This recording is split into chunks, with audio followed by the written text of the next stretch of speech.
यहाँ पे हमें सिलेंडर्स दिए हुए हैं और हमें वो बोल रहा है फाइंड ऑल द रिएक्शन। हम जानते हैं कि रिएक्शन हमें पॉइंट ऑफ कांटेक्ट पे मिलती है। अगर हम ए के लिए पॉइंट ऑफ कांटेक्ट देखें तो ए के लिए दो पॉइंट ऑफ कांटेक्ट होगा। एक तो आपका इस वर्टिकल प्लेन के साथ, दूसरा इस नीचे वाले बी सिलेंडर के साथ।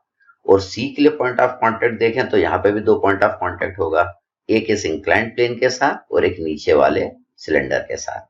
और अगर बी के लिए पॉइंट ऑफ कांटेक्ट देखें तो इसके लिए चार पॉइंट ऑफ कांटेक्ट है, एक ए के साथ, सेकंड आपका बी के साथ, थर्ड आपका इस वर्टिकल प्लेन के साथ, फोर्थ आपका ये इंक्लाइंड प्लेन के साथ।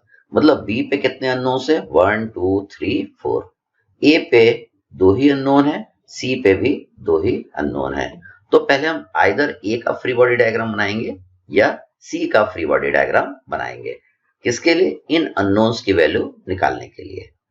तो देखिए, अगर हम ए का फ्री बॉडी डायग्राम बनाएं तो ए का पहले क्या लगाएंगे? वेट। वेट कहाँ लगेगा? सीजी पर।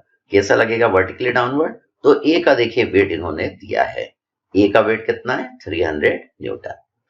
ए पे बी सिलेंडर एक फोर्स लगाएगा। ये फोर्स कैसा लगेगा? बी के सेंटर ऑफ ग्रेविटी से लगेगा और ए के सेंटर ऑफ ग्रेविटी को जोड़ने वाली लाइन के अलोंग लगेगा। इस वाले रिएक्शन को हमने नाम दिया है R1। हमें R1 का एंगल निकालना पड़ेगा। कहां से निकालना पड़ेगा? इस हॉरिजॉन्टल लाइन से निकालना पड़ेगा। कौन सा एंगल निकालना पड़ेगा? ये वाला एंगल थीटा निकालना पड़ेगा। इस एंगल को निकालने के लिए हम थोड़ा सा कंस्ट्रक्शन करेंगे। हम क्या करेंगे? इस लाइन को यहां से नीचे गिरा लेंगे। ये देखिए, वेट वाली लाइन को हमने नीचे गिराया और इसको यहां से हम जोड़ देंगे। तो देखिए, यहाँ पे आपका एक ट्रायंगल बन गया। तो ये जो ऊपर वाला एंगल थीटा है वो इस एंगल थीटा के बराबर आएगा। तो ये एक राइट एंगल ट्रायंगल है। इस राइट एंगल ट्रायंगल का हाइपोटेन्यूज तो हमको मालूम है, इसका रेडियस प्लस बी का रेडियस। अब इस राइट एंगल ट्रायंगल का अगर हम बेस निकाल दें तो हम लिख देंगे cos theta equal to base upon hypotenuse. तो हमको ये वाला डिस्टेंस निकालना है। तो देखिए, ये डिस्टेंस हम कैसे निकालते हैं? हमको देखिए, ये वाला डिस्टेंस मालूम है। ये जो डिस्टेंस मैं यहाँ पे बना रहा हूं ये किसके बराबर होगा? बी के रेडियस के जितना। तो बी का देखिए डायमीटर आपको दिया है 1200 mm। तो बी का रेडियस कितना हो जाएगा? 600 mm। और देखिए, ये जो डिस्टेंस है, ये जो मैं बना रहा हूं, ये ए के रेडियस के जितना होगा। ये जो डिस्टेंस आएगा वो इस वाले डिस्टेंस के बराबर आएगा। तो ए का रेडियस कितना होगा? 400 mm। क्यों? क्योंकि ए का जो डायमीटर आपको दिया है दैट इज 800 mm। तो देखिए, 600 mm से मैं 400 mm माइनस कर दूंगा तो इसका बेस आपको पता चल जाएगा। इसका बेस कितना आ जाएगा? 200 mm आ जाएगा। इसका हाइपोटेन्यूज हम लिख देंगे, ये 1000 mm आएगा। ए का रेडियस प्लस बी का रेडियस। ए का रेडियस 400 mm, बी का रेडियस 600 mm। तो टोटल ये हो गया 1000 mm। अब हम ये वाला एंगल निकाल सकते हैं। हम cos थीटा लगा देंगे। cos थीटा क्या होगा? Base upon hypotenuse. तो देखिए, हमने लिखा cos theta is equal to 200 divided by 1000। तो इससे थीटा आ जाएगा। थीटा आपका कितना आ जाएगा? 78.46 डिग्री। तो ये 78.46 है तो ये भी 78.46 डिग्री आ जाएगा। अब एक फोर्स इस सरफेस के भी परपेंडिकुलर लगेगा। इसको हमने हटा दिया, सारे कंस्ट्रक्शन को हमने हटा दिया और एक फोर्स हमने इस पॉइंट के परपेंडिकुलर लगा दिया। और ये वाला फोर्स भी देखिए इस वाले सिलेंडर के सीजी से पास होके चले जाएगा। इसको हमने नाम दे दिया R2। अब देखिए, इस वाले सिलेंडर पे तीन फोर्स लग रहा है। तीनों फोर्स मिलकर इसको इक्विलिब्रियम में रखे हुए हैं। मतलब इन तीनों फोर्सेस के हॉरिजॉन्टल और वर्टिकल कंपोनेंट का अलजेब्रिक सम 0 होगा। तो इसको हम अलग से बना लेते हैं। ये अपना R2 बन गया, R1 बन गया, वेट बन गया और इनका एंगल थीटा हम जानते हैं। ये आपका आएगा 78.46 डिग्री। इनके कंपोनेंट का हमको अलजेब्रिक सम करना है, हॉरिजॉन्टल और वर्टिकल कंपोनेंट का। तो R1 के देखिए मैं कंपोनेंट बना लेता हूं। R1 के दो कंपोनेंट बनेंगे। ये R1 का कॉस वाला कंपोनेंट हो गया। R1 का देखिए मैंने दूसरा कंपोनेंट बनाया perpendicular to the given component. ये R1 का साइन वाला कंपोनेंट हो गया। अब R1 को हटा देंगे। अब इनके हॉरिजॉन्टल कंपोनेंट का अलजेब्रिक सम करेंगे। तो किसको लेंगे? R2 को लेंगे और R1 cos 78.46 को लेंगे। तो R2 को पॉजिटिव लिखेंगे, इसको निगेटिव लिखेंगे, इक्वल टू 0 करेंगे। तो देखिए सिग्मा एच की वैल्यू मैंने लिख दी, तो ये सिग्मा एच की इक्वेशन बन गई। अब सिग्मा वी की वैल्यू लिखेंगे, तो इसको हम पॉजिटिव लेंगे और इसको हम निगेटिव लेंगे, तो sigma V is equal to अपना आ गया, ये सिग्मा वी की हमने इक्वेशन बना ली। अब ये दो इक्वेशन है, इन दोनों इक्वेशन को सॉल्व करके हम R1 R2 निकाल सकते हैं। तो देखिए नीचे वाली इक्वेशन से R1 की वैल्यू आ जाएगी 300, इस साइड चले जाएगा तो प्लस हो जाएगा, उसको हम sin 78.46 से डिवाइड कर देंगे तो R1 आ जाएगा।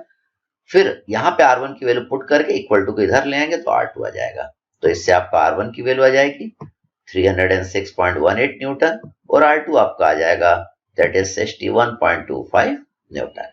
तो आपने इस पॉइंट पे और इस पॉइंट पे रिएक्शन निकाल लिया। अभी भी हम बी का एफबीडी नहीं बना पाएंगे। अभी क्यों नहीं बना पाएंगे बी का एफबीडी? क्योंकि बी पे अभी भी 1 2 3 अननोन है। तो पहले हम सी का एफबीडी बना लें और ये दोनों अननोन निकाल लें, फिर बी पे 2 अननोन बचेगा वो हम निकाल लेंगे। तो सी का एफबीडी बनाने के लिए, सी का एफबीडी क्यों बना रहे हैं? क्योंकि इन दोनों पॉइंट ऑफ कांटेक्ट पे जो रिएक्शन लग रही है उनकी वैल्यू हमको निकालना है।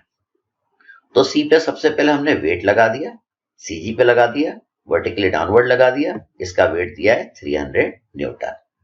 सी पे नीचे वाला सिलेंडर फोर्स लगाएगा, तो नीचे वाला सिलेंडर ऊपर वाले सिलेंडर पे जो फोर्स लगाएगा वो फोर्स नीचे वाले सिलेंडर के सीजी से चालू होगा और ऊपर वाले सिलेंडर के सीजी को जोड़ने वाली लाइन के अलोंग लगेगा। इसको मैंने नाम दे दिया है R3। अभी देखिए अगर दोनों सिलेंडर का डायमीटर सेम रहता और दोनों सिलेंडर इसी तरीके से इंक्लाइंड प्लेन के ऊपर रखे हुए होते तो ये जो R3 है वो इंक्लाइंड प्लेन के पैरेलल आया होता। लेकिन अभी देखिए R3 इंक्लाइंड प्लेन के पैरेलल नहीं है, तो हमें R3 का देखिए एंगल निकालना है। अभी कहां से निकालना है? इस वाली लाइन से ये वाला एंगल अल्फा निकालना है। अगर दोनों सिलेंडर का डायमीटर सेम रहता तो R3 इंक्लाइंड लाइन के पैरेलल अगर आया होता तो ये जो अल्फा कितना आया होता 30 डिग्री। लेकिन चूंकि अभी R3 इसके पैरेलल नहीं है तो हमको ये अल्फा वाला कैलकुलेट करना पड़ेगा। तो हम जानते हैं कि ये जो एंगल अल्फा जो निकालना है वो इस एंगल के जितना होगा, ये वाले एंगल के जितना होगा। तो देखिए हम पहले देख चुके हैं अगर ये R3 वाला फोर्स इंक्लाइंड प्लेन के पैरेलल नहीं है तो हम कंस्ट्रक्शन में क्या करते हैं, एक लाइन इंक्लाइंड प्लेन के पैरेलल खींच लेते हैं, आइदर ऊपर वाले सिलेंडर के सेंटर से या नीचे वाले सिलेंडर के सेंटर से। तो देखिए अल्फा निकालने के लिए मैंने एक लाइन यहां से खींची ऊपर वाले सिलेंडर के सेंटर से, किसके? इंक्लाइंड प्लेन के मैंने पैरेलल इसको मैंने खींच दिया। जब मैं ये लाइन इंक्लाइंड प्लेन के पैरेलल खींच दूंगा तब यहाँ पे देखिए एक एंगल आएगा, ये वाला एंगल। तब ये जो एंगल आएगा वो इस एंगल के बराबर होगा, ये 30 डिग्री के बराबर होगा, क्योंकि ये जो एंगल है और ये एंगल है इन दोनों को हम बोलेंगे अल्टरनेट इंटीरियर एंगल्स। तो देखिए ये एंगल अब हमने लिख दिया, ये एंगल कितना है 30 डिग्री। हम क्या करेंगे, हम अभी अपना ये वाला एंगल निकाल लेंगे। कौन सा निकाल लेंगे? ये बीटा। अगर आपको बीटा पता चल जाएगा तो हम क्या करेंगे, 30 में से बीटा को माइनस कर देंगे तो ये वाला एंगल आपको मिल जाएगा और ये जो एंगल आपका आएगा वो अल्फा के जितना आएगा। तो बीटा निकालने के लिए हमने देखा थोड़ा सा कंस्ट्रक्शन करा, हमने एक लाइन यहां से खींची।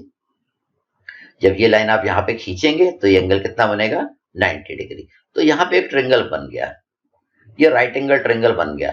इस राइट एंगल ट्रायंगल का आपको हाइपोटेन्यूज मालूम है, इसका रेडियस प्लस इसका रेडियस। इसका रेडियस कितना है 600 और इसका कितना है 400, तो हाइपोटेन्यूज तो आपका आ जाएगा 1000 mm। अब ये परपेंडिकुलर निकालना है, तो परपेंडिकुलर कैसे निकालेंगे, ये बड़े वाले सर्कल का क्या होगा रेडियस होगा यहां से लेके यहां तक, और छोटे वाले सर्कल का रेडियस देखिए यहाँ कौन सा डिस्टेंस देखेंगे, यहां से लेके यहां तक का। तो ये जो डिस्टेंस आएगा और यहाँ पे ये जो डिस्टेंस आपका आ रहा है दोनों बराबर होगा। इतना डिस्टेंस कितना होगा, ये छोटे वाले सर्कल के रेडियस के जितना होगा। क्यों होगा, क्योंकि ये जो लाइन मैंने खींची है वो इस इंक्लाइंड प्लेन के पैरेलल खींची है, तो ये जो डिस्टेंस आपका आ रहा है ये वाला डिस्टेंस उसके बराबर होगा। ये वाला डिस्टेंस छोटे वाले सर्कल के रेडियस के जितना होगा। तो हमको ये डिस्टेंस निकालना है। ये डिस्टेंस कैसे निकालेंगे, बड़े वाले सर्कल का रेडियस में से हम क्या करेंगे, छोटे वाले सर्कल के रेडियस को माइनस कर देंगे। तो 600 माइनस कितना कर देंगे 400 कर देंगे, तो ये कितना आ जाएगा 200 mm आ जाएगा। मतलब ये डिस्टेंस कितना आ गया 200 mm। अब हम बीटा निकाल सकते हैं। साइन बीटा क्या होगा, परपेंडिकुलर अपॉन हाइपोटेन्यूज। हाइपोटेन्यूज देखिए हमारा कितना है 1000 mm, तो देखिए हमने लिखा यहाँ पे sine beta is equal to perpendicular upon hypotenuse, तो आपका बीटा आ गया इतना। ठीक है, हमें तो अल्फा निकालना है, तो अल्फा इज इक्वल टू क्या करा 30 माइनस बीटा। देखिए हमने अगर 30 में से बीटा माइनस करा तो ये वाला एंगल आ जाएगा और ये वाला एंगल अल्फा के जितना होगा, तो ये आपका अल्फा जो आएगा ये आपका आएगा 18.46 डिग्री। तो ये जो एंगल आपका आएगा ये आपका आएगा 18.46 डिग्री। तो इस तरीके से हमने R3 का एंगल निकाल लिया। अब हम थोड़ा कंस्ट्रक्शन को हटा देते हैं, तो देखिए ये अल्फा अपना निकल गया 18.46 डिग्री। अब हम इस पॉइंट पे नॉर्मल रिएक्शन लगा देते हैं। ये लगा दिया, ये नॉर्मल रिएक्शन को भी देखिए हमने इसके सीजी से पास कर दिया है, इसको हमने नाम दिया है R4। अब हमें R4 का एंगल निकालना है, ये वाला। इस एंगल को निकालने के लिए हम क्या कर रहे हैं, इस लाइन को पीछे की ओर बढ़ा ले रहे हैं। जब आप पीछे बढ़ा लेंगे तो ऊपर वाला एंगल इसके बराबर आएगा, मतलब ये वाला एंगल इसके बराबर आएगा, क्योंकि ये दोनों एंगल कैसे हैं करस्पॉन्डिंग। अब ये एंगल कितना आएगा, ये 90 है, ये 30 है, 90 30 कितना होगा 120, तो ये कितना होगा 60 होगा, क्योंकि तीनों का सम कितना होना चाहिए 180 होना चाहिए। अब ये 60 डिग्री है तो ऊपर वाला भी आपका 60 डिग्री आ जाएगा। तो देखिए इसका फ्री बॉडी डायग्राम आपको बना हुआ नजर आ रहा है। ये तीनों फोर्स मिलके सी सिलेंडर को इक्विलिब्रियम में रखे हुए हैं, मतलब इन तीनों के हॉरिजॉन्टल और वर्टिकल कंपोनेंट का अलजेब्रिक सम 0 आएगा। तो देखिए इसको मैं यहाँ पे अलग से बना लेता हूं, ये आपका R3 हो गया, ये R4 हो गया, ये वेट हो गया। अब देखिए इनके एंगल्स भी हम बना देते हैं। ये जो एंगल है 60 डिग्री और ये एंगल अल्फा डिग्री है, ये देखिए अल्फा, तो ये अल्फा की वैल्यू कितनी है 18.46 डिग्री है। हमें इनके हॉरिजॉन्टल और वर्टिकल कंपोनेंट का अलजेब्रिक सम करना है, तो देखिए इनके हॉरिजॉन्टल कंपोनेंट मैंने बना दिए। R3 का ये जो कंपोनेंट बनेगा ये R3 cos 18.46, R3 का मैंने दूसरा कंपोनेंट बनाया R3 sin 18.46 और R3 को हटा दिया। इसी तरह R4 के हम दो कंपोनेंट बना लेंगे, R4 का ये cos वाला कंपोनेंट R4 cos 60, R4 का मैंने दूसरा कंपोनेंट बनाया perpendicular to the given component, ये R4 sin 60। अब R4 को मैंने हटा दिया। अब मैं इनके हॉरिजॉन्टल कंपोनेंट का अलजेब्रिक सम करूंगा, फिर वर्टिकल कंपोनेंट का अलजेब्रिक सम करूंगा। जब हॉरिजॉन्टल कंपोनेंट का अलजेब्रिक सम करेंगे तो हॉरिजॉन्टल फोर्सेस को देखेंगे, किसको देखेंगे R3 cos 18.46 और R4 cos 60। तो देखिए सिग्मा h हमने लिखा, इसको प्लस, ये दूसरे साइड लग रहा है इसलिए माइनस, इक्वल टू 0। अब मैं वर्टिकल कंपोनेंट का अलजेब्रिक सम कर रहा हूं, तो वर्टिकल फोर्सेस का को देख रहा हूं, ऊपर के डायरेक्शन में जो लग रहा है उनको मैं पॉजिटिव लिख रहा हूं, नीचे के डायरेक्शन में जो लग रहा है उनको नेगेटिव लिख रहा हूं, इक्वल टू 0 कर दिया। तो इससे आपकी R3 की वैल्यू आ जाएगी, कितनी आ जाएगी 153.09 न्यूटन, और इससे आपके R4 की वैल्यू भी आ जाएगी, ये आपकी आएगी 290.43 न्यूटन। तो आपने इन दोनों सिलेंडर का फ्री बॉडी डायग्राम बना के 4 रिएक्शन निकाल ली, एक यहाँ पे, दूसरी यहाँ पे, तीसरी यहाँ पे, चौथी यहाँ पे। अब बी सिलेंडर को देखिए, अब यहाँ पे खाली 2 ही अननोन बचे हैं। अब हम बी का फ्री बॉडी डायग्राम बना सकते हैं और इन दोनों रिएक्शन को फाइंड आउट कर सकते हैं। तो क्या करेंगे, पहले बी का वेट लगाएंगे, कहाँ लगाएंगे सीजी पर, कैसे लगाएंगे वर्टिकली डाउनवर्ड, तो इसका वेट दिया है 600 न्यूटन। हम यहाँ पे एक रेफरेंस लाइन ले लें ताकि हम एंगल मेजर कर पाए इसका आराम से, ये हो गए। अब देखिए नीचे बी सिलेंडर ने ए पे R1 फोर्स लगाया था, तो ए वाला भी बी पे R1 लगाएगा। तो देखिए इसको मैं आगे बढ़ा लूंगा R1 को, ये R1 लग गया, ये दोनों R1 सेम पाएंगे, ये दोनों R1 का मैग्नीट्यूड सेम रहेगा, डायरेक्शन उल्टा रहेगा। ए का एफबीडी बनेगा तो R1 ऊपर वाले की ओर, बी का एफबीडी बनेगा तो R1 नीचे वाले की ओर। अब R1 का देखिए ये वाला एंगल हम निकाल सकते हैं, ये जो एंगल कितना आएगा, ये थीटा के जितना आएगा, ये दोनों एंगल क्या आएंगे बराबर आएंगे। अब इसने इस पे R3 लगा तो ये भी इस पे R3 लगाएगा। तो देखिए R3 वाले को मैंने क्या करा, इस वाली लाइन को पीछे बढ़ा लिया, पीछे बढ़ाने के बाद हमने उसका डायरेक्शन चेंज कर दिया, ये R3। इन दोनों R3 का मैग्नीट्यूड क्या रहेगा, सेम रहेगा, और डायरेक्शन क्या रहेगा, उल्टा रहेगा। ऊपर वाले सिलेंडर का एफबीडी बनेगा तो R3 ऊपर वाले की ओर, नीचे वाले सिलेंडर का एफबीडी बनेगा तो R3 नीचे वाले की ओर। अब R3 का एंगल निकाल लेंगे, ये वाला एंगल किसके बराबर होगा, इस अल्फा के जितना होगा, तो यहाँ पे हमने लिख दिया अल्फा। अब यहाँ पे 2 पॉइंट ऑफ कांटेक्ट है, इन दोनों जगह क्या लगेगा नॉर्मल रिएक्शन, तो देखिए हमने यहाँ पे नॉर्मल रिएक्शन लगा दिया जो कि सरफेस के परपेंडिकुलर लगेगा, और ये नॉर्मल रिएक्शन भी देखिए इस वाले सिलेंडर के सीजी से पास होके जाएगा। इसको मैंने इसके सीजी से पास कर दिया, इसको मैंने नाम दिया R5। R5 का हमको ये वाला एंगल निकालना पड़ेगा। ये एंगल निकालने के लिए हम क्या करते हैं, इस लाइन को पीछे बढ़ा लेते हैं। तो ये एंगल आपका कितना आ जाएगा, 60 डिग्री। ये वाला एंगल 60 डिग्री आया तो ऊपर ये वाला एक भी एंगल आपका 60 डिग्री आ जाएगा। अब एक फोर्स इस सरफेस के भी परपेंडिकुलर लगेगा, ये लगा के यहाँ से 90 डिग्री का एंगल बनाएगा। इसको भी मैंने इसके सीजी से पास कर दिया है।